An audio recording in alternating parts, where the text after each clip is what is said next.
अगर आप लोग को यह वीडियो अच्छा लगता है तो मेरे चैनल स्टोरी साथी को लाइक शेयर और सब्सक्राइब करें। धन्यवाद। दो हंसों की कहानी। बहुत पुरानी बात है, हिमालय में प्रसिद्ध मानस नाम की झील थी। वहाँ पर कई पशु पक्षियों के साथ ही हंसों का एक झुंड भी रहता था। उनमें से दो हंस बहुत आकर्षक थे और दोनों ही देखने में एक जैसे थे, लेकिन उनमें से एक राजा था और दूसरा सेनापति। राजा का नाम था धृतराष्ट्र और सेनापति का नाम सुमुखा था। झील का नजारा बादलों के बीच में स्वर्ग जैसा प्रतीत होता था। उन समय झील और उसमें रहने वाले हंसों की प्रसिद्धि वहां आने जाने वाले पर्यटकों के साथ देश विदेश में फैल गई थी।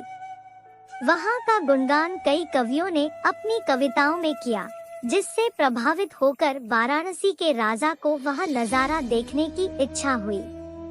राजा ने अपने राज्य में बिल्कुल वैसी ही झील का निर्माण करवाया और वहां पर कई प्रकार के सुंदर और आकर्षक फुलाए के पौधों के साथ ही स्वादिष्ट फलों के पेड़ लगवाए।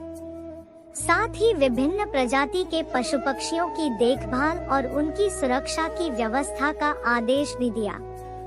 वाराणसी का यह सरोवर भी स्वर्ग जैसा सुंदर था, लेकिन राजा के मन में अभी उन दो हंसों को देखने की इच्छा थी जो मानस सरोवर में रहते थे।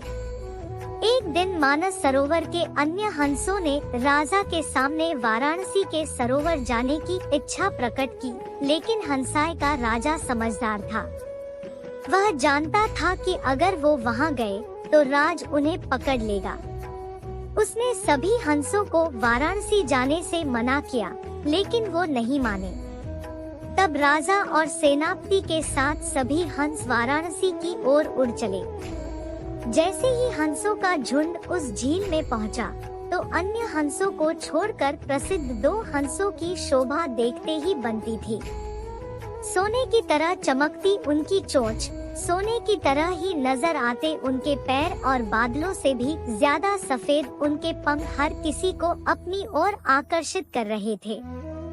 हंसों के पहुंचने की खबर राजा को दी गई।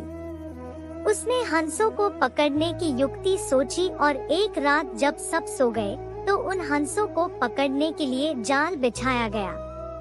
अगले दिन जब हंसों का राजा जागा और भ्रमण पर निकला तो वह जाल में फंस गया।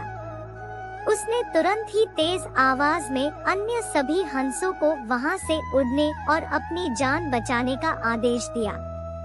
अन्य सभी हंस उड़ गए, लेकिन उनका सेनापति सुमुखा अपने स्वामी को फंसा देखकर उसे बचाने के लिए वहीं रुक गया। इस बीच हंस को पकड़ने के लिए सैनिक वहां आ गया।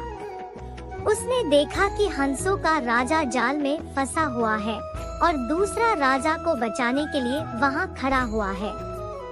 हंस की स्वामी भक्ति देखकर सैनिक बहुत प्रभावित हुआ और उसने हंसों के राजा को छोड़ दिया। हंसों का राजा समझदार होने के साथ साथ दूरदर्शी भी था। उसने सोचा कि अगर राजा को पता चलेगा कि सैनिक ने उसे छोड़ दिया है तो राजा इसे जरूर प्राणदंड देगा। तब उसने सैनिक से कहा कि आप हमें अपने राजा के पास ले चलें। यह सुनकर सैनिक उन्हें अपने साथ राज दरबार में ले गया।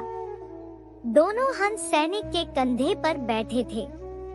हंसों को सैनिक के कंधे पर बैठा देखकर हर कोई सोच में पड़ गया।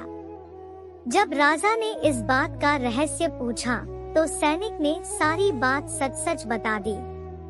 सैनिक की बात सुनकर राजा के साथ ही सारा दरबार उनके साहस और सेनापति की स्वामी भक्ति पर हैरान रह गया और सभी के मन में उनके लिए प्रेम जाग उठा। राजा ने सैनिक को माफ कर दिया और दोनों हंसों को आदर के साथ कुछ और दिन ठहरने का निवेदन किया। हंस ने राजा का निवेदन स्वीकार किया और कुछ दिन वहां रुककर वापस मानस झील चले गए। कहानी से सीख: किसी भी परिस्थिति में हमें अपनों का साथ नहीं छोड़ना चाहिए।